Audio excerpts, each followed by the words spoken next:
നമ്മൾ കഴിഞ്ഞ ആയത്തിൽ അള്ളാഹുവും മനുഷ്യരും അഥവാ വിശ്വാസികളുമായിട്ടുള്ള ആ കരാറുകൾ പൂർത്തീകരിക്കുന്നവർക്ക് അള്ളാഹു നൽകിയ വാഗ്ദാനങ്ങളായ പാപമോചനവും അതിഗംഭീരമായ പ്രതിഫലങ്ങളെയും കുറിച്ച് പറഞ്ഞിട്ടാണ് നമ്മൾ നിർത്തിയത്. ലഹും മഗ്ഫിറത്തും വ അജ്റുൻ അദീം.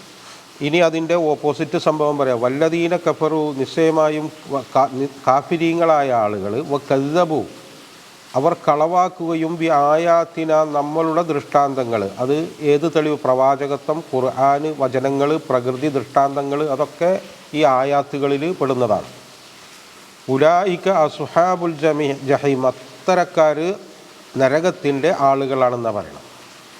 അതായത് ഇവിടെ ഒരു സംഭവം എന്താണെന്ന് ചോദിച്ചാൽ, ഈ സ്വർഗത്തിനെ കുറിച്ചിട്ട് പറയും, ഉടനെ തന്നെ നരകത്തിനെ കുറിച്ച് പറയും. അപ്പോൾ ഒരാൾക്ക് ഇപ്പോൾ സ്വർഗം വേണ്ട, ഒരാൾ പറയും എനിക്ക് സ്വർഗം ആവശ്യമില്ല, അത് എന്താ അങ്ങനെ വിടാത്തതെന്നാണ്. എന്തിനാണ് ഇപ്പോൾ അയാൾക്ക് നരകം കൊടുക്കുന്നത്? അങ്ങനെ ഒരു സംഭവം ഉണ്ടല്ലോ, ഈ സ്വർഗം വേണ്ട. അപ്പോൾ നമ്മളുടെ ചില ബുദ്ധിജീവികളൊക്കെ പറയുമല്ലോ, അപ്പോൾ കാരശ്ശേരി പോലത്തവരൊക്കെ സ്വർഗം വേണ്ട എന്നൊക്കെ പറയുന്നവരുണ്ട്. പക്ഷേ അതിൽ നമ്മൾ അള്ളാഹുവിൻ്റെ ഒരു സിസ്റ്റം എന്ന് പറയുന്നത് സ്വർഗം വേണ്ടാന്ന് വിചാരിച്ചാൽ ഇന്ന് പൊയ്ക്കോ എന്ന് പറയുന്നൊരു സിസ്റ്റമല്ല. അത് ഒരു ഒരു ഒരു സംഭവത്തിന്, അപ്പോൾ അതായത് വിശ്വാസവും അമലുസാലിഹാത്തും എന്ന് പറയുന്നൊരു സംഭവം, അത് വേണ്ടെന്ന് വെക്കുന്ന ഒരാൾ ഓട്ടോമാറ്റിക്കായിട്ട് അയാൾ കുഫറിലും അമലുസയ്യാത്തിലും പോയിപ്പെടും. അതായത് രണ്ടാമതൊരു സിസ്റ്റമാണ് ഇവിടെ നിലനിൽക്കുക. ഈ രണ്ടാമതല്ലാത്ത മൂന്നാമത്തെ ഒരു ഓപ്ഷൻ ഇല്ല. അതിവിടെ അങ്ങനെ തന്നെയാണ്. ഇപ്പോൾ നമ്മളിപ്പോൾ ഈ പ്രകൃതിയിലെ പ്രതിഭാസങ്ങൾ നോക്കിയാൽ നല്ലതോ ചീത്തതോ ആയ ഏത് സംഭവത്തിനും അതിന് കൃത്യമായ ഫലങ്ങളുണ്ട്. ഇല്ലേ? ഫലങ്ങളില്ലാത്ത ഒന്നുമില്ല. ഒന്നുകിൽ നമ്മൾ ഒരു സൽക്കർമ്മം ചെയ്തിട്ടില്ലെങ്കിൽ ഓപ്പോസിറ്റ് തിന്മ വളരും. ഇല്ലേ? അതങ്ങനെയാണ്. ഇവിടെ അങ്ങനെ വെറുതെ നിൽക്കുന്ന ഒരു പരിപാടിയൊന്നുമില്ല. ഒന്നുകിൽ മേപ്പട്ടക്ക് അല്ലെങ്കിൽ താഴത്തേക്ക്, അല്ലെങ്കിൽ ഒന്നുകിൽ നല്ലത് അല്ലെങ്കിൽ ചീത്ത, ഒന്നുകിൽ വളർച്ച അല്ലെങ്കിൽ നാശം. ഇങ്ങനെയാണ് ഈ സിസ്റ്റം അള്ളാഹു വെച്ചത്. കാരണം എന്താണെന്ന് വെച്ചാൽ ഈ സിസ്റ്റം എന്ന് പറയുന്നത് അള്ളാഹു കൊടുന്ന് വെച്ചാൽ യഹ്ലുക്കു മായഷ അല്ലെങ്കിൽ യഹ്കുമു മാ യുരീദ്. കാരണം ഇതൊന്നും ആരോടും അഭിപ്രായം ചോദിച്ചിട്ടല്ല അള്ളാഹു ഈ സിസ്റ്റം ഇവിടെ വെച്ചിട്ടുള്ളത്. ആ സിസ്റ്റത്തിനകത്ത് ഏതൊരാൾക്കും, നമുക്കാണെങ്കിലും ആർക്കാണെങ്കിലും ജീവിക്കാൻ കഴിയും. ഈ സിസ്റ്റത്തിനെ ചോദ്യം ചെയ്യാനൊന്നും നമുക്ക് ഒരു വകുപ്പില്ല, ഒരു സാധ്യതയില്ല. അപ്പോൾ അതങ്ങനെയാണ് ഇതിൻ്റെ കാര്യം. അപ്പോൾ അതുകൊണ്ട് തന്നെ ഒരാൾ സ്വർഗം വേണ്ടെന്ന് വെച്ചാൽ അനിവാര്യമായും അയാൾ നരകം ഏറ്റെടുക്കേണ്ടി വരും. രണ്ടാലൊന്നിലേ നിൽക്കാൻ പറ്റുള്ളൂ. ഇതിനെക്കുറിച്ച്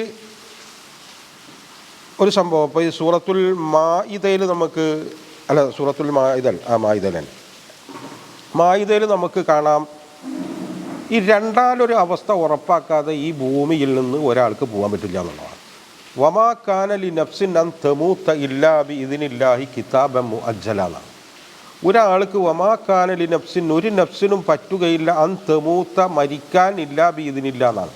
അള്ളാഹുടെ അനുവാദമില്ലാതെ ഇവിടുന്ന് അങ്ങ് ടിക്കറ്റ് കിട്ടില്ല.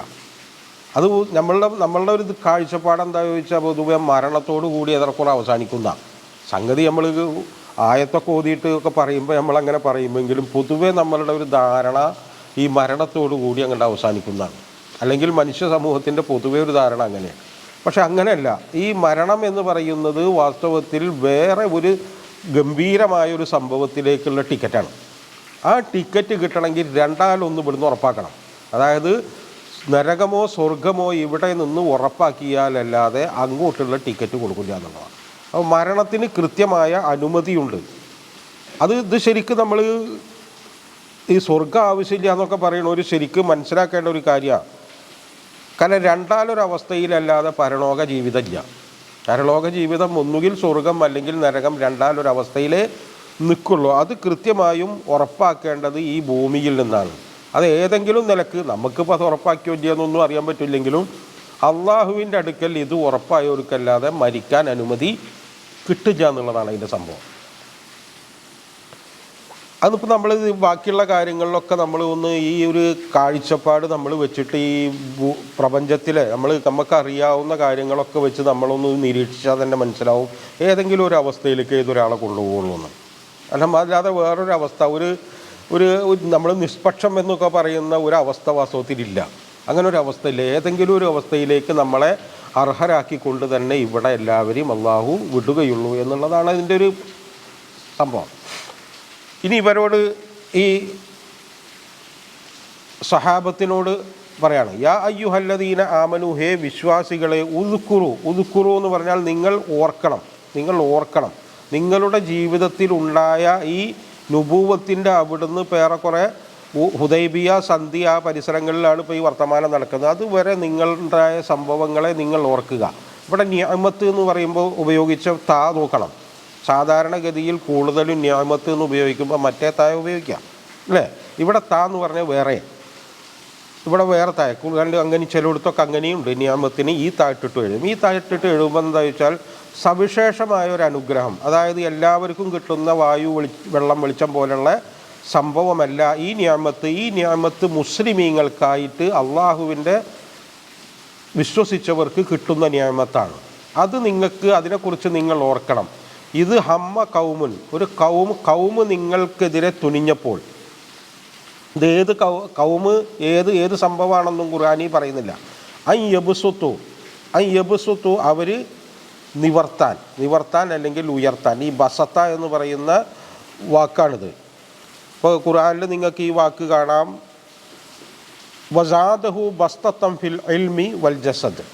താലൂത്തിനെ കുറിച്ച് പറയുമ്പോൾ ആ താലൂത്തിൻ്റെ വിശേഷണമായിട്ട് അള്ളാഹു പറഞ്ഞത് വസാദഹു, അവന് ഞാൻ അധികരിപ്പിച്ചിട്ടുണ്ട് ബസ്തത്തം ഫിൽ ഇൽമി വൽ ജസദ്, ജസദിലും ഇൽമിലും അവന് വിശാലത ഞാൻ കൊടുത്തിട്ടുണ്ട്.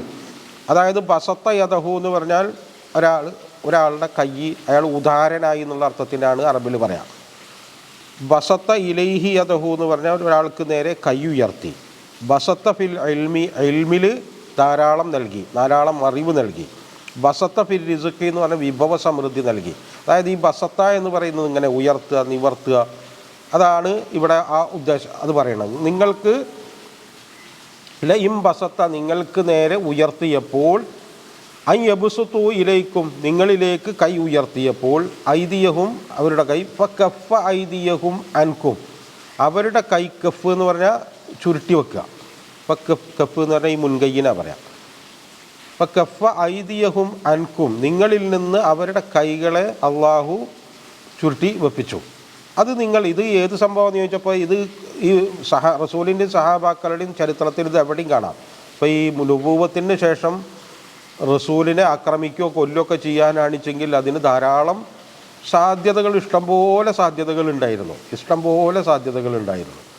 ഇപ്പോൾ ഹിജ്റയിൽ നമുക്കിത് കാണാം, അതുമാതിരി നമുക്ക് ബദറിൽ കാണാം, ഉഹദിൽ കാണാം, ഖന്തക്കിൽ കാണാം, ഈ ഹുദൈബിയ സന്ധിയിൽ കാണാം. ഇതിലൊക്കെ നമുക്ക് ഈ പ്രത്യേക നിഅമത്ത് ഇവർക്ക് കിട്ടിയതായിട്ട് നമുക്ക് കാണാം. ഇപ്പോൾ ഈ ഉഹദിനെ കുറിച്ചിട്ട് തന്നെ നമ്മൾ പറയുമ്പോൾ വാസ്തവത്തിൽ അവരൊരു ജയം നേടിയിട്ട് അവർ വെറുതെ ഒന്നും നേടാതെ തിരിച്ചു പോവുക ഇത്. പക്ഷെ കുറേ അങ്ങോട്ട് എത്തിയിട്ടാണ് അവർക്ക് പിന്നെ ബോധം വരുന്നത്. ഇപ്പോൾ നമ്മളിപ്പോൾ ഈ ഒന്നുമില്ലാതെയാണല്ലോ പോകുന്നത്, നമുക്ക് തിരിച്ച് ചെന്നിട്ട് മദീനയെ ആക്രമിച്ച് അവരെ ഉന്മൂലനം ചെയ്യുകയും ആ മദീന തരിപ്പണാക്കുകയും ചെയ്യാമായിരുന്നു എന്നുള്ള ബോധം തന്നെ വരുന്നത് അവർക്ക് പിന്നെ. അത് റസൂലിന് നേരത്തെ അള്ളാഹു ആ കാഴ്ച കൊടുക്കുകയും റസൂൽ അവരെ ഫോളോ ചെയ്യുകയും ചെയ്യാം. അപ്പോൾ അതൊക്കെ എന്ന് പറഞ്ഞാൽ അള്ളാഹുവിൽ നിന്ന് നിങ്ങൾക്ക് കിട്ടിയ സവിശേഷമായ നിഅമത്താണ്. അത് എല്ലാവർക്കും കിട്ടുന്ന ഏർപ്പാടുകളല്ല. അതിനെക്കുറിച്ച് നിങ്ങൾ ബോധവാന്മാരാകണം എന്നാണ് ഈ പറയുന്നത്. ഇപ്പോൾ ഈ ഹുദൈബിയ സന്ധി എന്ന് പറയുന്നത് തന്നെ, ഹുദൈബിയയിലേക്ക് റസൂലും സഹാബത്തും പോയത് ആയുധധാരികളായിട്ടല്ല.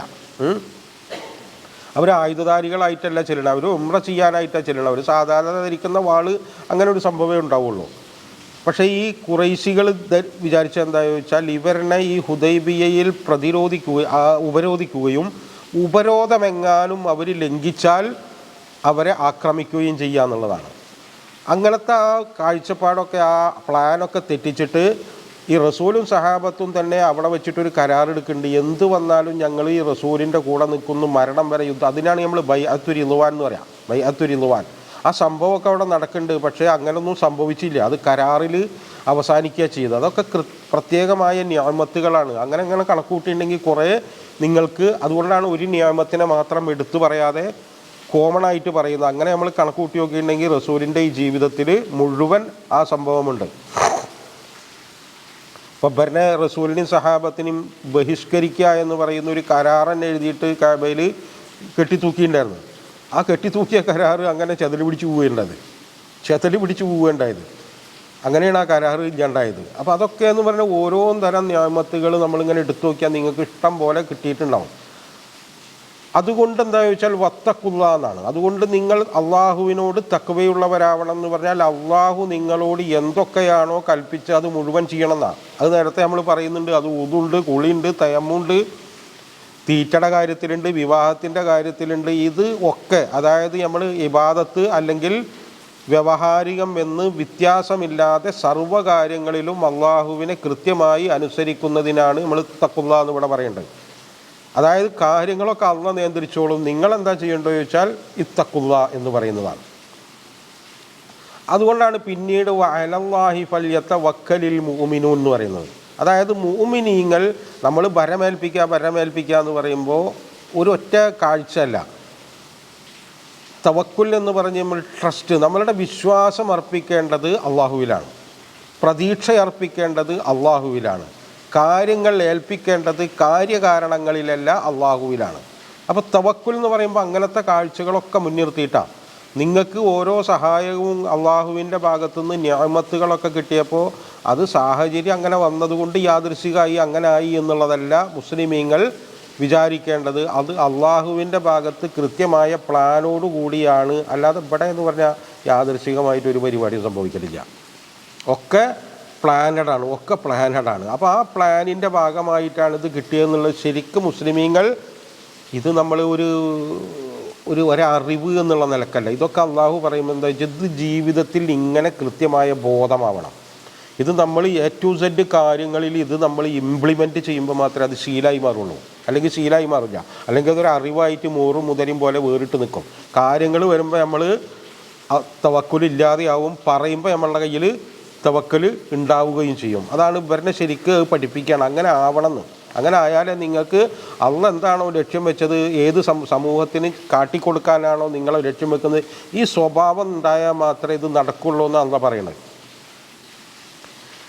ഇനി അവരോട് പറയുന്നത് എന്താ വെച്ചാൽ ഇനി വേദക്കാരിലേക്ക് വരിക. കാരണം ഈ ഒരു പരിപാടി എന്ന് പറയുന്നത് അള്ളാഹു ആദ്യമായിട്ട് ചെയ്യുന്ന ഏർപ്പാടൊന്നല്ലാണ്.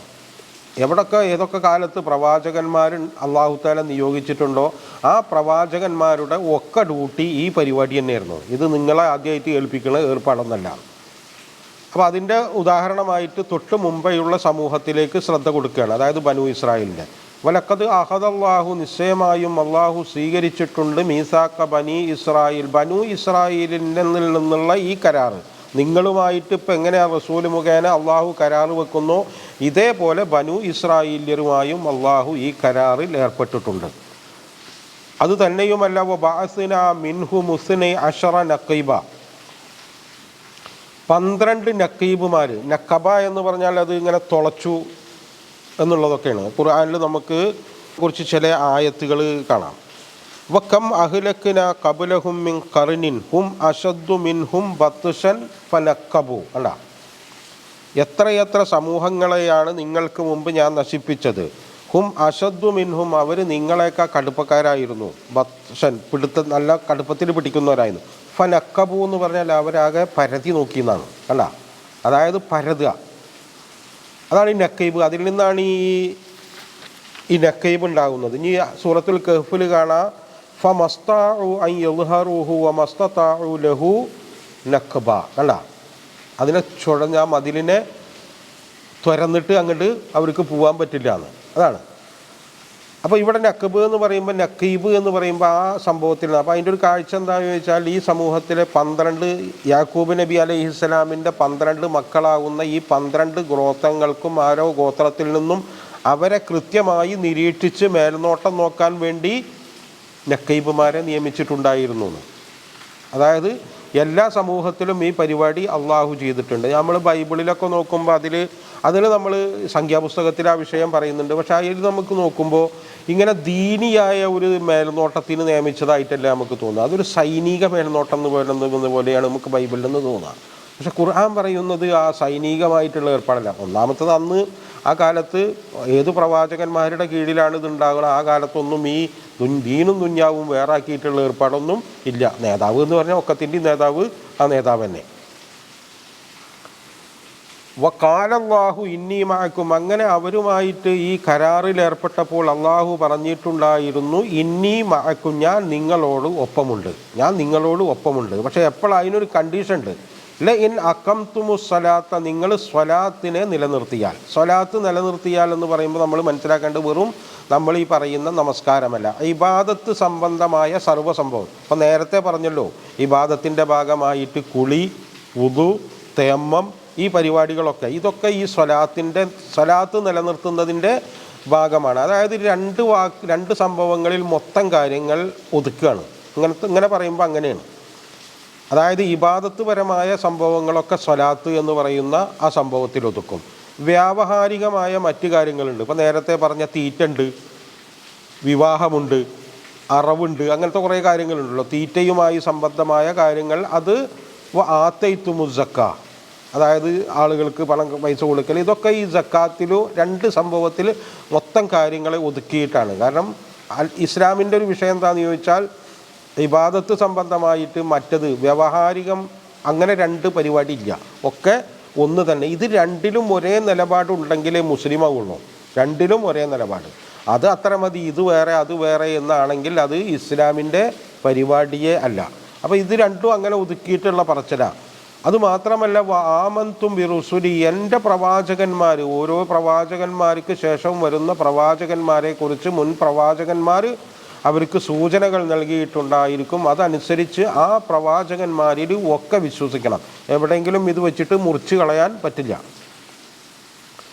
അസ്സർത്തുമൂഹും എന്ന് പറഞ്ഞാൽ അവരുടെ ശരിക്ക് നിങ്ങൾ അങ്ങ് ഏറ്റെടുക്കണം. ആ പ്രവാചകന്മാരുടെ ദൗത്യം എന്താണോ അത് നിങ്ങളുടെ ദൗത്യമായിട്ട് നിങ്ങൾ അങ്ങ് ഏറ്റെടുക്കണം. തഅ്സീർ എന്ന് നമ്മൾ പറയും. തഅ്സീർ എന്ന് പറഞ്ഞാൽ ഇപ്പോൾ ഈ കൃത്യമായി ശിക്ഷ നിശ്ചയിച്ചിട്ടില്ലാത്ത കുറ്റങ്ങളൊക്കെ ഉണ്ടാവുമല്ലോ, അങ്ങനത്തെ കുറ്റങ്ങൾക്ക് കൊടുക്കുന്നതിന് തഅ്സീർ എന്ന് പറയാം. അപ്പോൾ നമ്മളെ ഈ ദുർഗുണ പരിഹാര പാഠശാല എന്നൊക്കെ പറയില്ലേ, അതായത് ഈ ആ മനുഷ്യൻ നന്നാവാൻ വേണ്ടി സഹായിക്കുക എന്നുള്ളതാണ് അതിൻ്റെ ശിക്ഷണ നടപടികൾ. അപ്പോൾ അതാണ് തഅ്സീർ എന്ന് പറയുന്നത്. അതിന് ആ ശിക്ഷക്ക് തഅ്സീർ എന്നാണ് അറബിയിൽ പറയാം.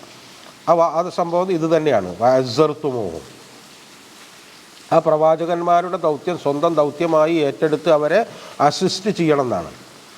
അഖ്റൽതുമുല്ലാഹ ഖർളൻ ഹസനൻ, അള്ളാഹുവിന് നല്ല കടം കൊടുക്കുക. ഇതൊക്കെ പറയുമ്പോഴാണ്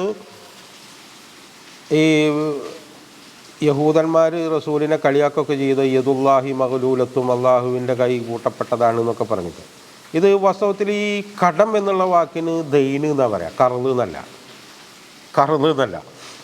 നമ്മളിവിടെ മലയാളത്തിൽ പറയുമ്പോൾ ഇതിനെന്താണ് നമ്മൾ മലയാളത്തിൽ ഒരു വാക്ക് പറയാമെന്ന് ചോദിച്ചാൽ നമുക്ക് അങ്ങനെ പറയാൻ കിട്ടണില്ല. അപ്പോൾ അതുകൊണ്ട് നമ്മൾ ഈ കടം എന്ന് പറയാം.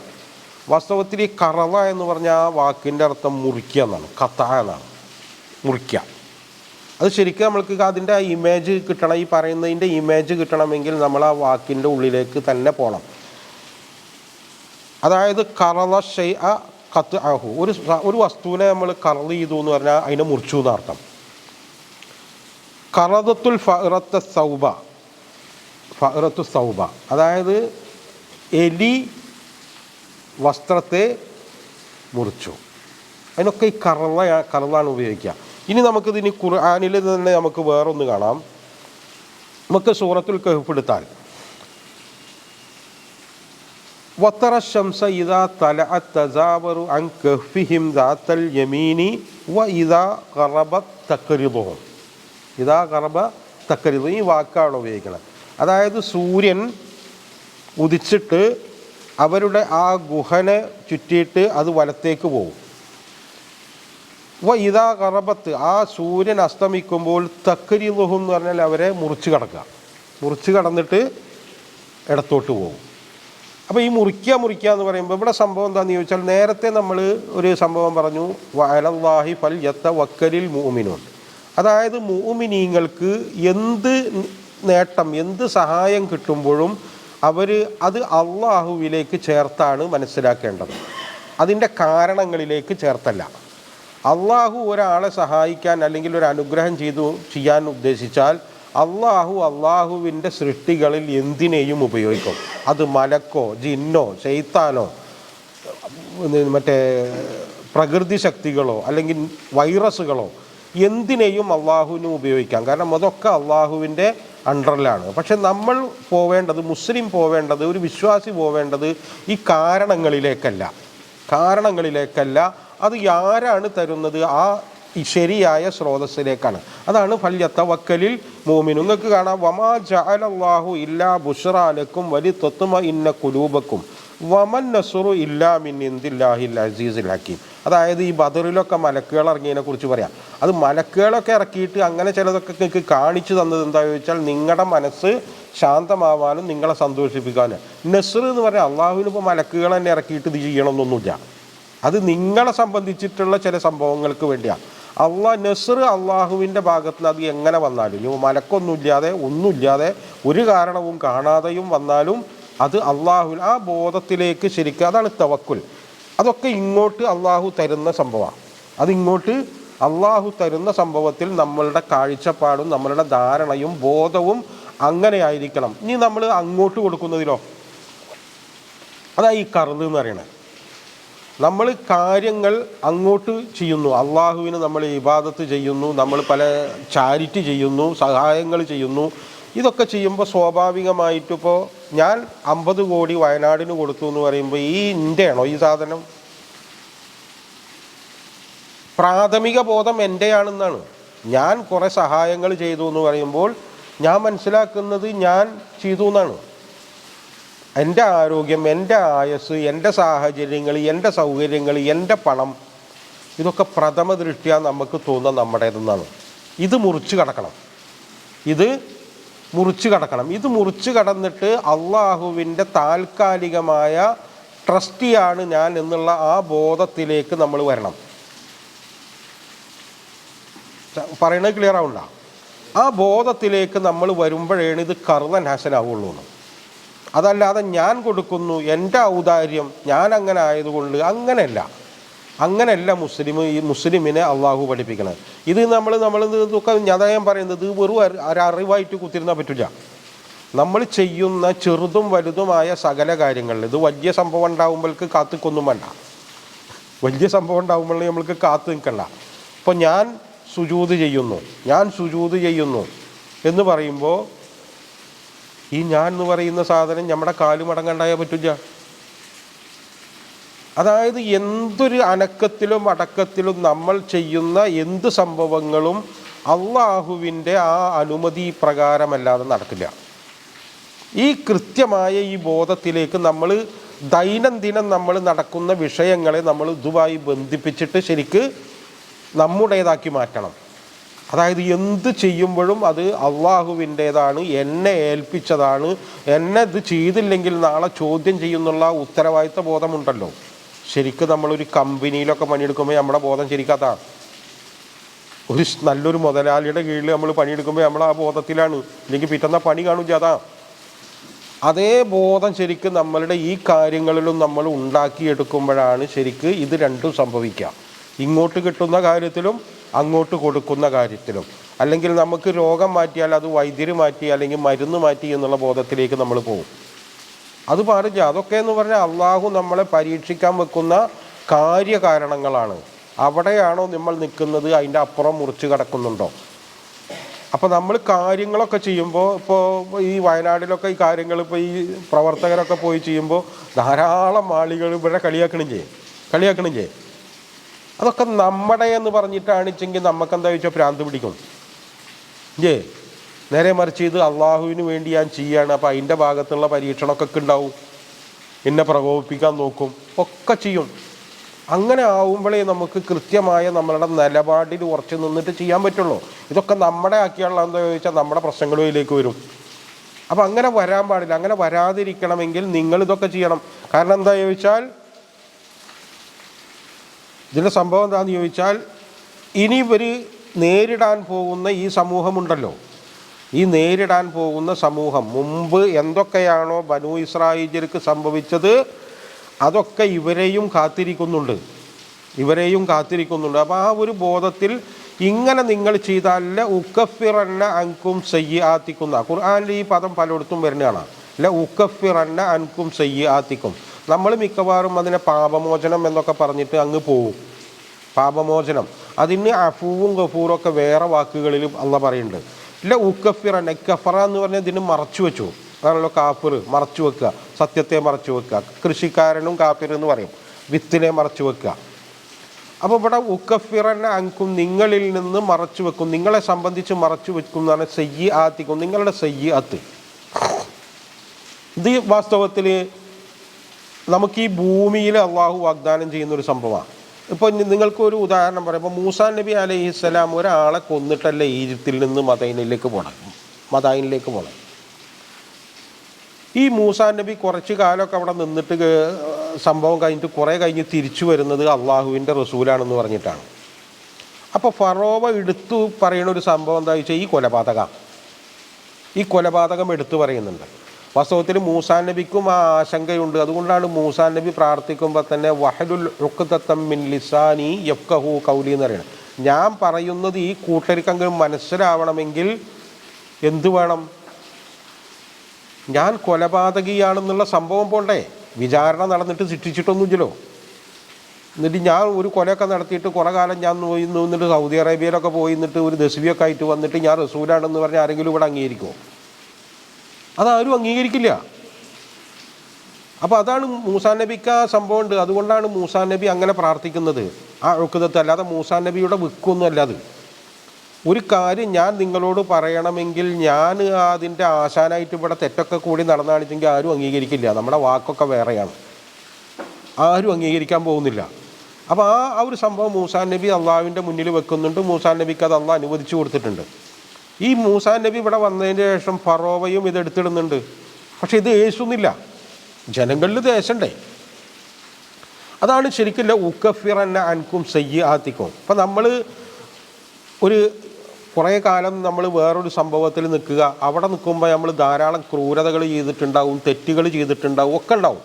ഇങ്ങനെയൊക്കെ ആൾ പുതുതായി ഒരു വിശ്വാസത്തിലേക്ക് വരുമ്പോൾ എതിരാളികൾ ആ സംഭവങ്ങളെ എടുത്തിടുക എന്ന് പറയുന്നത് സ്വാഭാവികമാണ്, ഇല്ലേ? അത് തീർച്ചയായിട്ടും എടുത്തിടും. അതിനെ ഭയപ്പെടരുതെന്നാണ്. അത് അള്ളാഹു ഈ മനുഷ്യന്മാർക്ക് കൊടുക്കുന്ന ഒരു ഓഫറാണ്. അപ്പോൾ നിങ്ങൾ കുറച്ച് മുമ്പേ ഈ യുക്തിവാദിയായിട്ട് നടന്ന ആരാണല്ലോ അയ്യൂബ് മൗലവി, ഇല്ലേ? കേട്ടില്ല? അയ്യൂബ് മൗലവി യൂട്യൂബിൽ കിട്ടും. അയ്യൂബ് മൗലവി ഇയാൾ ധാരാളം ഇസ്ലാമിനെതിരെയും റസൂലിനെതിരെയൊക്കെ ധാരാളം പറഞ്ഞിട്ടുള്ള ആളാണ്. ഇപ്പം അയാൾ ഈ യുക്തിവാദത്തിൽ നിന്ന് തിരിച്ച് ഇസ്ലാമിലേക്ക് വന്നു. ഈ വരുമ്പോൾ അയാളെ ചിലപ്പോൾ പേടിപ്പിക്കുന്ന ഒരു കാര്യമാവും എന്ത്, അന്ന് ഞാൻ പറഞ്ഞതൊക്കെ എൻ്റെ പെരടിക്ക് ഇനിയിപ്പോൾ വരുവ കൊണ്ട് ഇനിയിപ്പോൾ മുണ്ടാണ്ടിക്കാന്ന്, ഇനിയിപ്പോൾ മുണ്ടാണ്ടിക്കുക. ഇത് സാധാരണ ഇവിടെ സംഭവിക്കുന്നുണ്ട്. ഇപ്പോൾ ഈ മീറ്റു പ്രസ്ഥാനം തുടങ്ങിയതിൻ്റെ ശേഷം എത്ര സെലിബ്രിറ്റികൾ താഴേക്ക് വീണെന്നറിയോ നമ്മൾ ശ്രദ്ധിച്ചാൽ മതി. എത്ര വലിയ വലിയ പേരും പരസ്യമൊക്കെ ഉണ്ടായിരുന്ന ആളുകൾ ഈ 15, 20, 30 ഒക്കെ കൊല്ലം മുമ്പേ നടന്ന അവരുടെ തിന്മകളെ എടുത്ത് പുറത്തിട്ടിട്ട് നമ്മുടെ MJ അക്ബർ വരെ അതിൽ വീണുപോയ ആളാണ്. MJ അക്ബർ വരെ അതിൽ വീണുപോയി. കാരണം അവരുടെ ആ പ്രശസ്തിയും അവരുടെ ആ നല്ല സംഭവങ്ങളൊക്കെ ഇടിഞ്ഞു പോയി. ഇത് സംഭവിക്കാവുന്ന ഒരു കാര്യം, ഏതൊരാൾക്കും സംഭവിക്കാവുന്ന കാര്യമാണ്. മുമ്പ് പലതും ചെയ്തിട്ടുണ്ടാവും. പക്ഷേ അള്ളാഹ് നമുക്ക് തരുന്ന ഓഫർ ഈ സംഭവമാണ്. നിങ്ങൾ ശരിക്കും വിശ്വാസികളും ആ വിശ്വാസത്തിൻ്റെ കാര്യങ്ങൾ കൃത്യമായി കൊണ്ടു നടക്കുന്നതാണെങ്കിൽ ഉക്കഫിറന്ന അൻകും സയ്യിആത്തിക്കുന്നാണ്. നിങ്ങളുടെ ആ സൂഹുകൾ ഇനിയിപ്പോൾ ഇതൊന്നുമില്ല, നമ്മുടെ സ്വന്തം സൂഹുകളുണ്ടാവും. നമ്മളിപ്പോൾ നല്ല മുസ്ലിമാവും, പുറത്തേക്ക് നല്ല മുസ്ലിമാവും. പക്ഷെ നമ്മുടെ ഉള്ളിൽ നമ്മൾ മാത്രം അറിയുന്ന, അല്ലെങ്കിൽ നമ്മളുടെ തൊട്ടടുത്തവർ മാത്രം അറിയുന്ന ചീത്ത ചില സ്വഭാവങ്ങളുണ്ടാവും. അതൊന്നും പുറത്തേക്ക്, അതൊക്കെ അള്ളാഹുവിൻ്റെ വലിയ ഓഫറാണ്. നിങ്ങൾ അതൊക്കെ ഉള്ളതോടുകൂടി തന്നെ അള്ളാഹു അത് നിങ്ങൾക്ക് മറച്ചു വെച്ച് തരും. നിങ്ങളെ അള്ളാഹു അപമാനിക്കില്ല എന്ന്. അതാണില്ല ഉക്കഫിറന്ന അൻകും സയ്യിആത്തിക്കും. മറ്റതുമൊക്കെ ഉൾക്കൊള്ളുന്നുണ്ടെങ്കിൽ ഇത് പ്രത്യേകമായ ഇങ്ങനത്തെ കുറേ സംഭവങ്ങൾ ഇതുണ്ട്. ഇത് ഖുർആനിൽ വേറെയും സ്ഥലങ്ങൾ ഈ ഓഫറുകൾ പറയുന്നുണ്ട്. വല ഉദ്ഖിലന്നക്കും ജന്നാത്തിൻ തജ്രി മിൻ തഹ്തിഹൽ അൻഹാർ, താഴ്ഭാഗത്ത് നിന്ന് അരുവികളൊഴുകുന്ന സ്വർഗ്ഗത്തിൽകളിൽ പ്രവേശിപ്പിക്കുകയും ചെയ്യും. അത് ഏതായാലും പരലോകത്താണ്, അതേതായാലും ഇവിടെ അല്ല. ഇനി ഫമൻ ഖഫറ ബഅദ ദാലിക, ഇതിൻ്റെയൊക്കെ ശേഷം, ഈ സംഭവങ്ങൾ ഇതിൽ നിന്നൊക്കെ ശേഷം നിങ്ങൾ ഇനിയും നിഷേധിക്കുകയാണെങ്കിൽ, ഇങ്ങനെയുള്ള ഓഫറുകളും മുഴുവൻ കാര്യങ്ങളും അള്ളാഹു ഏറ്റെടുത്തിട്ടുള്ള വർത്തമാനങ്ങൾ പറഞ്ഞിട്ടും നിങ്ങൾ ഇനിയും താല്പര്യങ്ങൾക്ക് വേണ്ടി ഇതിനെ നിഷേധിക്കുക തന്നെയാണെങ്കിൽ ഫഖദ് വല്ല സവാ അസബീൽ, പിന്നെ നിങ്ങൾക്ക് വേറൊരു വഴിയില്ല. ഒന്നുകിൽ നേരത്തെ പറഞ്ഞ മാതിരി സ്വർഗം, അതല്ലെങ്കിൽ നരകം. രണ്ടാലൊരു വഴിയേ ഉള്ളൂ. വേറൊരു വഴി ഇതിൻ്റെ ഇടയ്ക്ക് നമ്മൾക്ക് ഉണ്ടാക്കാൻ നോക്കിയിട്ട് കാര്യമില്ല, ഉണ്ടാവില്ല. ഒന്നിൻ്റെ ഓപ്പോസിറ്റ് എങ്ങനെ ഏത് വഴിയിലൂടെ വന്നാലും അതിന് യുക്തിവാദമെന്നോ ഷിർക്കെന്നോ ഏത് പേരിട്ട് വിളിച്ചാലും അത് എത്തിപ്പെടുക ഒരൊറ്റ സംഭവത്തിലാണ്. അതിൻ്റെ അങ്ങനെ ഒരു വഴിയേ ഉള്ളൂ ഇതിന്. ഫബിമാ നഖ്ളിഹിം, അവരുടെ ആ ലംഘന നിമിത്തം. നഖള എന്ന് പറഞ്ഞാൽ ഏതൊരു ലക്ഷ്യത്തിനാണോ ഒരു സംഭവം ഉണ്ടാവുക അതിൻ്റെ ഓപ്പോസിറ്റ് പണിയെടുത്തിട്ട് അതിനെ ദുർബലമാക്കുന്നതിനാണ് ഈ നഖ്ള് എന്ന് പറയാം.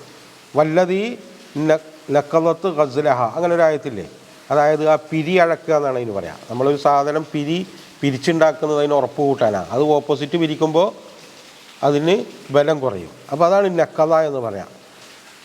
ബിമാ നഖ്ളിഹിം മീസാക്കഹും, അവരുടെ ഈ ആ വേദക്കാരുമായി യഹൂദർ, ഇവിടെ പ്രത്യേകിച്ച് യഹൂദരാണ് ഉദ്ദേശം. ആ യഹൂദരുമായിട്ടുള്ള ബനൂ ഇസ്രായേൽ, ആ യഹൂദരുമായിട്ട് അള്ളാഹു എടുത്ത ആ കരാറുകൾ അത് അവർ ദുർബലപ്പെടുത്തിയപ്പോൾ, അവർ അതിൻ്റെ ഉറപ്പിൻ്റെ പകരം അതിന് ഓപ്പോസിറ്റ് പണിയെടുത്ത് അതിനെ ദുർബലമാക്കിയപ്പോൾ ലഅന്നാഹും, അവരെ ഞാൻ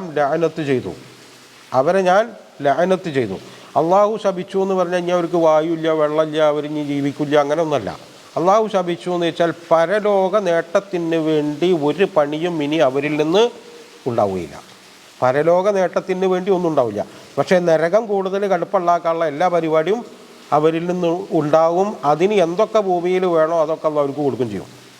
ഇപ്പോൾ നമ്മൾ നോക്കിയാൽ മതി ഈ കൂട്ടർക്ക് ഈ കിട്ടുന്നത് എന്തൊക്കെയാണെന്ന്. അത് ശരിക്കും നമ്മൾ നോക്കിയാൽ നമുക്ക് മനസ്സിലാകും എന്താണ് ഈ സംഭവം എന്ന്. അതായത് ഈ ഭൂമിയിൽ നിന്ന് അവർ നരകത്തിൻ്റെ ഏറ്റവും ടോപ്പ് അവകാശികളാവാൻ വേണ്ട സർവ്വ സൗകര്യങ്ങളും അവർക്ക് ചെയ്തു കൊടുക്കും. അത് സാങ്കേതികമാണെങ്കിലും സാമ്പത്തികമാണെങ്കിലും എന്ത് നിലക്കും അള്ള ചെയ്തു കൊടുക്കും. അതാണ് അള്ള അവർക്ക് കൊടുത്തിട്ടുള്ള വാഗ്ദാനമാണ്. അത് വെച്ചിട്ട് നരകത്തിൻ്റെ ഏറ്റവും ടോപ്പിലേക്ക് അവർ കയറിപ്പോവാം. മറ്റേ ഓപ്പോസിറ്റ് ഉള്ളവർക്ക് ഇപ്പോൾ പലസ്തീനിലൊക്കെ കിട്ടുന്നത് പോലെ ഈ പട്ടിണിയും പരിവട്ടയും ബോംബും കാര്യം വീരൊക്കെ അതും കിട്ടും. പക്ഷേ അവർ കയറിപ്പോകുന്നത് എവിടേക്കാണെന്നുള്ളത് വേറെ ഒരു സംഭവമാണ്. അത് രണ്ടും അതൊക്കെ നമ്മൾക്ക് ശരിക്ക് കാണണം. അതാണ് ഇല്ല അല്ലാഹു എന്ന് പറഞ്ഞാൽ പരലോക വിജയത്തിന് വേണ്ടി ഒന്നും ഇനി അവരിൽ നിന്ന് സംഭവിക്കുകയില്ല. അത് ഈ കരാറുകളെ ദുർബലപ്പെടുത്തിയതിൻ്റെ ഭാഗമാണ്. തന്നെയുമല്ല വജഅൽനാ ഖുലൂബഹും ഖാസിയത്തൻ, അവരുടെ മനസ്സുകൾ കാഠിന്യമുള്ളതാക്കി, പാറ പോലെയുള്ളതാക്കി. ഇപ്പോൾ ശരിക്കും നമുക്ക് കാണുന്നുണ്ട്, ഇപ്പോൾ കാണില്ലേ? കാരണം ബാക്കിയുള്ള ലോകത്തുള്ള ഇപ്പോൾ മുസ്ലിമീങ്ങളൊന്നുമല്ലല്ലോ ഈ ഫലസ്തീന് വേണ്ടിയിട്ട് ഇവിടെ ഈ വാദിക്കുന്നവരാണോ? അല്ല. എന്തേ ചില കൂട്ടർക്ക് മാത്രം ഇങ്ങനെ കാസിയത്താകുന്നത്? സംഘപരിവാറിൻ്റെ ആളുകൾക്ക് കാസിയത്താണ്, യഹൂദർക്ക് കാസിയത്താണ്. ഇവർക്ക് മാത്രം എന്തേ ഇവരുടെ മനസ്സിൽ ഇതൊന്നും തൊടാത്തത്? നമ്മൾ അത്ഭുതപ്പെട്ടു പോകും. കാരണം ഇത് എന്താണ് ഇങ്ങനെ? എല്ലാവരുടെയും മനസ്സും ഇങ്ങനെയൊക്കെ തന്നെയല്ലേ? എല്ലാവരും തിന്നുന്ന ഭക്ഷണം ഇതൊക്കെ തന്നെയല്ലേ അല്ലേ? പക്ഷെ ചിലരുടെ മനസ്സുകൾ മാത്രം എന്തു വന്നാലും അലിയാതെ ഒന്നും അതിലേക്ക് കയറാതെ ഇങ്ങനെ ഇരിക്കുന്നത് എന്തുകൊണ്ടാണ്? അത് അള്ള അങ്ങനെ ആക്കിയത് കൊണ്ടാണ്.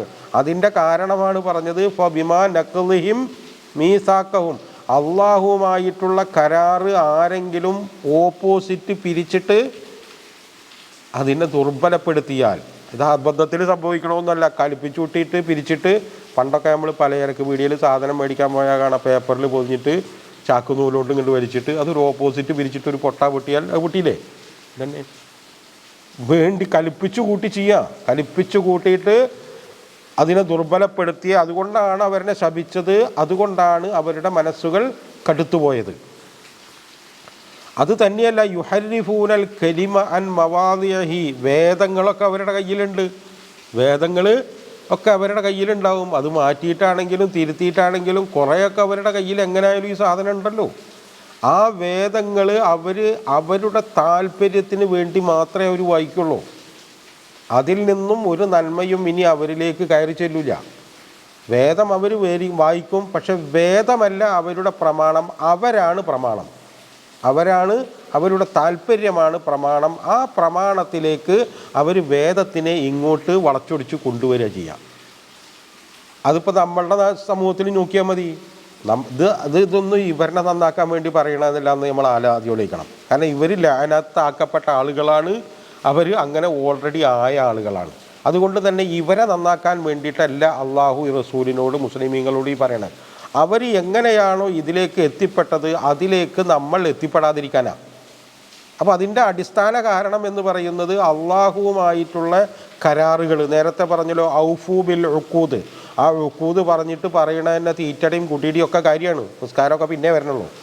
അപ്പോൾ അങ്ങനത്തെ സകല കാര്യങ്ങളിലും അള്ളാഹുവിനെയും റസൂലിനെയും കൃത്യമായി അനുസരിക്കുമ്പോഴാണ് ഈ കരാർ ഉണ്ടാകുന്നത്. ആ കരാറിനെ ലംഘിച്ചാൽ, അതിനെ ദുർബലപ്പെടുത്തിയാൽ, ഇപ്പം നമ്മുടെ സമൂഹത്തിൽ നോക്കിയാൽ ഇത് ദുർബലപ്പെടുത്തുകയാണ്.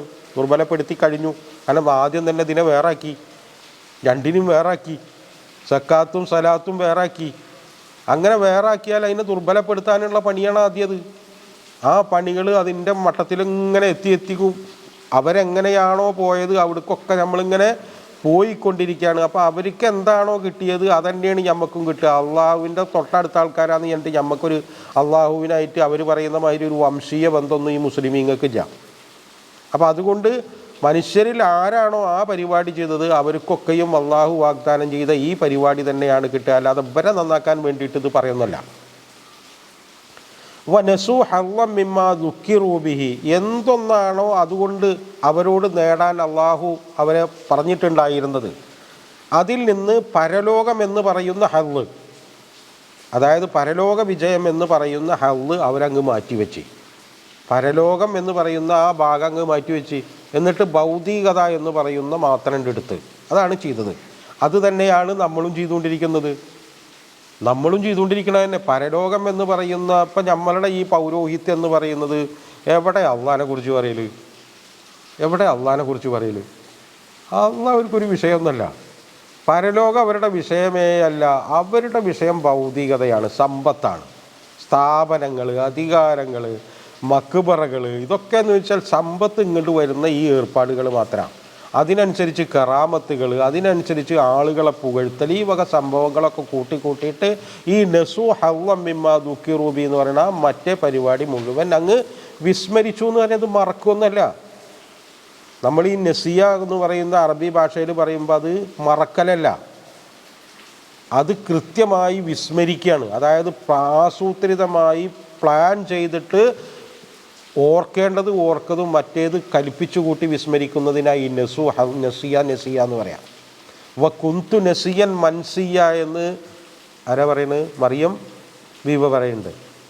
അതായത് ആ പ്രയാസങ്ങളും പ്രശ്നങ്ങളും, ആ ഗർഭത്തിൻ്റെ പ്രശ്നങ്ങളും പ്രസവത്തിൻ്റെ പ്രശ്നങ്ങളും അപമാനഭാരങ്ങളും ആ കാര്യങ്ങളൊക്കെ ഏറ്റപ്പോൾ അവർ തന്നെ പറയാണ്, അത് സഹിക്കാൻ കുന്തു നസിയൻ മൻസിയ, അള്ളാഹുവിൻ്റെ ഈ സംഭവത്തിൽ ഞാനങ്ങ് ഇല്ലാതിരുന്നുവെങ്കിൽ, ഇന്നത് ഏൽപ്പിക്കാതിരുന്നുവെങ്കിൽ എന്ന് പറയുന്ന ആശയത്തിലാണ് ആ പറയുന്നത്. അപ്പോൾ അതാണ് ഈ നസു എന്ന് പറയുന്നത്, കൽപ്പിച്ചു കൂട്ടി ചെയ്യുന്നതിൻ്റെ കാര്യത്തിന് പറയണം. അല്ലാതെ നമ്മൾ എപ്പോഴെങ്കിലും മറന്നു പോണതിനെ കുറിച്ചിട്ട് പറയുന്ന വർത്തമാനമല്ല. ഇനി പറയുന്നത് വലാ തസാലു, ഒരു സംഭവം ഇങ്ങനെ കണ്ടിന്യൂവേഷൻ ഉണ്ടാവുന്ന പദത്തിലാണ് ഈ ലാ തസാലു എന്നൊക്കെ പറയാം. അതായത് വലാ തസാലു തത്തലിഉ, ഇങ്ങനെ പ്രത്യക്ഷപ്പെട്ടുകൊണ്ടേയിരിക്കും. അതായത് അതിൻ്റെ അർത്ഥം എന്താ ചോദിച്ചാൽ, ഈ ബനൂ ഇസ്രായേൽ എന്ന് പറയുന്ന സമൂഹം ലോകാവസാനം വരെ ഉണ്ടായിരിക്കുന്നു കൂടിയാണ്. അവരിൽ നിന്ന് അലാ ഖായിനത്തി മിൻഹും, അവരിൽ നിന്ന് വഞ്ചന പ്രത്യക്ഷപ്പെട്ടുകൊണ്ടേയിരിക്കും. അത് ഒരിക്കലും നിലക്കാൻ പോണില്ല, അത് നിൽക്കാൻ പോണില്ല. ഈ ബനൂ ഇസ്രായേലിയർ എന്ന് പറയുമ്പോൾ വലിയ പ്രത്യേകതകളുള്ളൊരു സാധനമാണ്. കാരണം ഇത്രയും കാലം, എത്രയോ കാലമായിട്ട് ഇത്രയും ഷാർപ്പായിട്ട് ലോകത്തിൻ്റെ മുന്നിൽ ഇങ്ങനെ തെളിഞ്ഞു നിൽക്കുന്ന വേറെ സമൂഹങ്ങൾ നമ്മൾ കാണില്ല. അപ്പോൾ അതുകൊണ്ട് തന്നെ ഇവർ ലോകത്തിൻ്റെ മുന്നിൽ എന്നും പാഠമായിട്ട് നിൽക്കും, അത് ഉറപ്പാണ്. അപ്പോൾ അതുകൊണ്ട് ആ നിൽക്കണ കാലമൊക്കെ എന്തുണ്ടാവും? അവരിൽ നിന്ന് ഈ ഖായിനത്ത് ഈ വഞ്ചന അവരിൽ നിന്ന് ഉണ്ടായിക്കൊണ്ടിരിക്കും. റസൂലിനും സഹാബത്തിനും ധാരാളം വഞ്ചനകൾ, റസൂലിനെ കൊല്ലാൻ വരെ അവർ ശ്രമിച്ചു. അതുമാതിരി നിരന്തരം അവരിൽ നിന്ന് കരാറ് ലംഘനം, അങ്ങനെയൊക്കെയാണ് അവിടുന്ന് പുറത്താക്കേണ്ടി വന്നത്. അത് അവരിൽ നിന്ന് ഉണ്ടായിക്കൊണ്ടേയിരിക്കും. അത് ഇനി കാലാകാലം, അത് കാലം എത്രമാത്രം ഉണ്ടോ അത്രയൊക്കെ അത് ഉണ്ടായിക്കൊണ്ടിരിക്കും. ഇല്ല കലീല മിൻഹും, വളരെ കുറച്ചേ അതിൽ നിന്ന് വിട്ടു നിൽക്കണുള്ളൂ. അങ്ങനത്തെ ഒരു സമൂഹം ഇപ്പം ഉണ്ട്. ഈ കലീല മിൻഹു ഇപ്പോഴും ഉണ്ട്. അതായത് ഇപ്പോൾ നമ്മൾ ഈ ഇസ്രായേലിൻ്റെ ഇതിലൊക്കെ നോക്കിയാൽ അതിൽ ഒരു ചെറിയ വിഭാഗമാണെങ്കിലും അവർ ഈ മുസ്ലിമീങ്ങളോട് ഒത്തുകൂടി നമുക്ക് പണ്ടത്തെ മാതിരി ജീവിച്ചാൽ മതി എന്ന് പറയുന്നവരുണ്ട്. അതിപ്പോഴും ഉണ്ട്. ഈ വന്നവരാണ് ഈ അഷ്കനാസി ജൂതന്മാർ എന്നൊക്കെ പറയുന്ന ഈ വന്നവരുണ്ട്, ഈ കുടിയേറി വന്നവർ, അവരാണ് ഈ പരിപാടികളൊക്കെ ഒപ്പിച്ചതെന്നുള്ള അഭിപ്രായക്കാർ ഇപ്പോഴും അതിലുണ്ട്. അവർ യഹൂദന്മാരായിട്ട് തന്നെ ജീവിക്കുന്നുണ്ട്. അതുകൊണ്ട് ഫഅഫു അൻഹും വസ്ഫഹ, ഈ ഫഅഫു അൻഹും വസ്ഫഹ എന്നൊക്കെ നമ്മൾ പറയുമ്പോൾ ഇവരെ വാസ്തവത്തിൽ അള്ളാഹുവോ റസൂലോ ദഅവത്തിന് പരിഗണിച്ചവരല്ല. കാരണം എന്തെന്ന് വെച്ചാൽ ഇവരുടെ മുൻ നടപടികൾ കൊണ്ട് ഇവർ ലഅനത്ത് ചെയ്യപ്പെട്ടവരാണ്. അതുകൊണ്ട് ഫഅഫു അൻഹും എന്ന് പറയുമ്പോൾ അവരെ വിട്ടുവീഴ്ച ചെയ്യുക എന്ന് പറയുമ്പോൾ അവരെ നിങ്ങൾ പരിഗണിക്കുകയേ വേണ്ടാന്ന്. പരിഗണിക്കാതിരിക്കേണ്ടത് എപ്പോഴാണ് പറ്റുക? അതായത് നിങ്ങൾ അള്ളാഹുവിനോട് തഖ്വയുള്ളവരാകുമ്പോൾ മാത്രമേ നടക്കുള്ളൂ. അള്ളാഹ് നിങ്ങളെ ഏൽപ്പിച്ച കാര്യങ്ങൾ കൃത്യമായി നിങ്ങൾ ചെയ്യുമ്പോൾ പിന്നെ അവരെ നിങ്ങൾ പരിഗണിക്കേണ്ട. വസ്ഫഹ്, അതാണ് ഇതിന് പേജ് എന്നൊക്കെയുള്ള ഈ വാക്ക് പറയണത്. ഇങ്ങനെ ആയിട്ട് മറിച്ചിട്ടോളാൻ, ആ അധ്യായം നിങ്ങളങ്ങ് മറിച്ചിട്ടോന്ന്, എന്നിട്ട് നിങ്ങളെ ഏൽപ്പിച്ച പണിയായിട്ട് പോയിക്കോളേ. അവർ ഗംഭീരന്മാരാണ്, അവർ വഞ്ചകരാണ്, അവർ കരാറ് ലംഘിക്കുന്നവരാണ്, ഒക്കെ ശരിയാ. പക്ഷെ അത് എപ്പോഴാണ് നിങ്ങളെ ബാധിക്കുക? നിങ്ങൾ അള്ളാഹുവിൻ്റെ ഈ കരാറ് ലംഘിക്കുമ്പോഴേ അവർക്ക് നിങ്ങളുടെ മേൽക്കൈ കിട്ടുള്ളൂ. അതല്ലെങ്കിൽ കിട്ടില്ല ഒരിക്കലും. ഇതൊക്കെ ഗംഭീര ഓഫറുകളാണ് ഈ പറയുന്ന ഈ സംഭവങ്ങൾ. നമ്മളായിട്ട് നിൽക്കുമ്പോൾ ആർക്കും ഒരു ചുക്കും ചെയ്യാൻ പറ്റില്ല. അവരുടെ വഞ്ചനയൊന്നും ഏശാൻ പോകുന്നില്ല. അതുകൊണ്ട് അവരുടെ നിങ്ങളങ്ങ് വിട്ടേക്കുക, അവരുടെ കാര്യങ്ങൾ നിങ്ങൾ വിട്ടേക്കുക. വെച്ചിട്ട് അവരെന്തെങ്കിലും കുറ്റകൃത്യം ചെയ്താൽ ശിക്ഷിക്കേണ്ടതൊന്നുമല്ല. കാരണം റസൂലും അവരുടെ ഈ കരാറ് ലംഘിപ്പിച്ച് അവരെ പുറത്താക്കിയിട്ടുണ്ട്. പക്ഷെ അവർ നിങ്ങൾ പരിഗണിക്കേണ്ട എന്ന് പറയുമ്പോൾ നമ്മൾ മനസ്സിലാക്കണം, ഈ ഖന്തക്ക് യുദ്ധമൊക്കെ നടക്കുമ്പോൾ ഈ കൈക്കോട്ടും ചമ്മട്ടിയും കൊട്ടയും വള്ളിക്കോട്ടയൊക്കെ മേടിക്കണം അവരൊക്കെ എന്നാ. കാരണം അവരുടെയൊക്കെയാണ് യുദ്ധസാമഗ്രികളുള്ളത്, അവരുടെയൊക്കെ എല്ലാ സാധനങ്ങളും ഉണ്ട്. പക്ഷേ നമ്മൾ ഈ മദീനയിൽ ഈ യൂതഗോത്രങ്ങളെയൊക്കെ പുറത്താക്കുമ്പോൾ ഇവരൊരു പ്രതിരോധം പോലും ഇല്ലാതെയാണ് പോയേക്കണത്. നമ്മൾ മനസ്സിലാക്കേണ്ട കാര്യമാണ്. കാരണം അവർ യുദ്ധസജ്ജരായ ആളുകളുള്ളതും അധികാരമുള്ളവരും ആയുധമുള്ളവരും വിഭവങ്ങളുള്ളവരും സമ്പത്തുള്ളവരും എല്ലാമായിരുന്നു അവർ. പക്ഷേ ഈ കുറച്ച് മുസ്ലിമീങ്ങളുടെ മുന്നിൽ ഈ വിഭവദരിദ്രരായ ഈ മുസ്ലിങ്ങളുടെ മുന്നിൽ ഒരു ചുക്ക് അവർക്ക് ചെയ്യാൻ പറ്റിയില്ല എന്നുള്ളതാണ്. അതാണ് ശരിക്കും ഈ ഫഅഫു അൻഹു എന്ന് പറയുമ്പോൾ. അതൊന്നും നിങ്ങളത്ര കാര്യമാക്കി എടുക്കേണ്ട കാര്യമില്ല. ആ അധ്യായങ്ങൾ അങ്ങോട്ട് മറിച്ചിട്ടോളിന്ന്, എന്നിട്ട് നിങ്ങളുടെ അധ്യായത്തിലേക്ക് പോയിക്കോളി എന്ന് പറയുന്നത് പോലെ.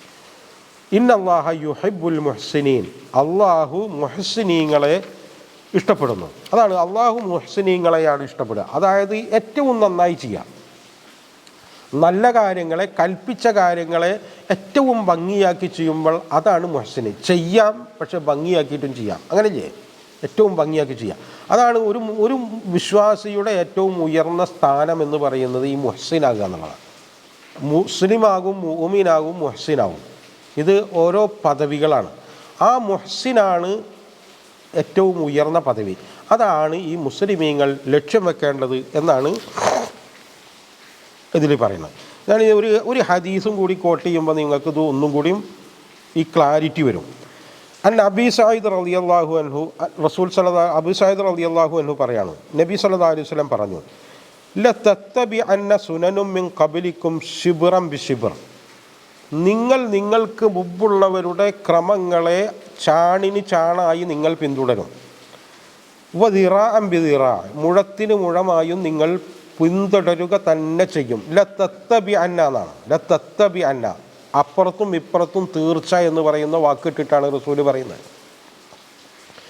ഹത്താ ലൗ സലകു ജഹരി ലബ്, അതായത് ഒരു ഉടുമ്പിൻ്റെ മാളത്തിലേക്ക് അവർ പ്രവേശിക്കുകയാണെങ്കിൽ ലസലക്തുമൂഹു, നിങ്ങളും കടക്കുന്നു, നിങ്ങളും അവരുടെ പിന്നാലെ കടക്കും.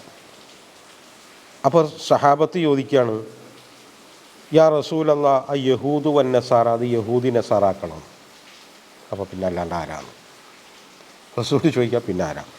ഇനി നമ്മൾ ഇങ്ങനെ നമ്മളുടെ ഈ മുസ്ലിം സമൂഹത്തിൻ്റെ ആചാര രീതികളിലേക്ക് നമ്മൾ നോക്കുക. ഈ മീലാദുന്നബി കണ്ട, മീലാദുന്നബി, ഈ ക്രിസ്മസ് കണ്ട, ഇവരാണ് അങ്ങനെ തന്നെ വരുന്നത്. ബർത്ത്ഡേ, കുട്ടികളുടെ ബർത്ത്ഡേ കേക്ക്, ഇതൊക്കെ നമ്മളുടെ ഇതിലേക്ക് നമ്മൾ വരുന്നതും നമ്മൾ ശ്രദ്ധിക്കുക. ഒരുപാട് സംഭവങ്ങളുണ്ടാവും. ഇപ്പോൾ ചെരുപ്പിട്ട് നമസ്കരിക്കാൻ പാടില്ല. നിങ്ങൾ കേട്ടില്ലേ? പിന്നെ ഈ മയ്യത്ത് നിസ്കരിക്കാനൊക്കെ നമ്മൾ മയ്യത്ത് നിസ്കരിക്കാൻ പോയാൽ അവിടെ ഏതെങ്കിലും ഒരു കാക്ക ഉണ്ടാവും. ആ കാക്ക അങ്ങ് വിളിച്ചു പറയുന്നത് എല്ലാവരും ചെരുപ്പ് ഊരിയിട്ട് അതിൻ്റെ മോളിൽ കയറിക്കണം. ഇത് കേട്ടാൽ തോന്നും ബാക്കിയുള്ളവരൊക്കെ എല്ലാം ചെരുപ്പ് തല വെച്ചിട്ട് നിസ്കരിക്കണം. ഇത് അങ്ങ് കയറി എന്നാലും ഇത് കയറിക്കാനല്ലല്ലോ ഈ ചെരുപ്പ് എന്ന് അറിയണേ. പക്ഷേ ഇതിങ്ങനെ ഉത്ബോധനം നടത്താൻ ഏതെങ്കിലും ഒരു ചങ്ങാതി ഉണ്ടാവും. ഇതെന്താ സംഭവം എന്നറിയോ നിങ്ങൾ? ഫലമ്മ അതാഹ നൂദിയ യാ മൂസ ഇന്നി അന റബ്ബുക ഫഖ്ല അൻ അലൈക ഇന്നക ബിൽ വാദിൽ മുഖദ്ദസി തുവ. അതെവിടെ കേട്ട് നിങ്ങൾ? സൂറത്തു താഹയിൽ മൂസാ നബി അലൈഹിസ്സലാം അള്ളാഹുവിൻ്റെ സന്നിധിയിലേക്ക് കണ്ട് കയറി ചെല്ലപ്പോൾ മൂസാ നബിയോട് പറയുന്നുണ്ട് ചെരുപ്പ് അവിടെ അയച്ചിട്ടോ. ഇതനുസരിച്ചിട്ട് യഹൂദന്മാരൊക്കെ എന്താ ചോദിച്ചാൽ അവർക്ക് പ്രാർത്ഥിക്കുമ്പോൾ ഈ നിസ്കാരത്തിനൊന്നും ചെരുപ്പിടാൻ പാടില്ല. എന്നാൽ റസൂല് നമ്മളോട് പറഞ്ഞ എന്താ? നിങ്ങൾ ചെരുപ്പിട്ട് നിസ്കരിച്ചോളിന്ന്. ഖാലഫു അലൽ യഹൂദി വൻ നസാറ, അവരുടെ വിരുദ്ധമായിട്ട് നിങ്ങൾ ചെരുപ്പിട്ട് നിസ്കരിച്ചോളി. ആ ചെരുപ്പിട്ട് നിസ്കരിക്കേണ്ടടുത്ത് അഞ്ചെങ്കിൽ നിസ്കരിച്ചോളി, അതിനൊരു കുഴപ്പമില്ല എന്നാണ്. എന്നാൽ നമ്മൾ ഇവിടെ ഈ പറഞ്ഞു കൊടുക്കണതോ?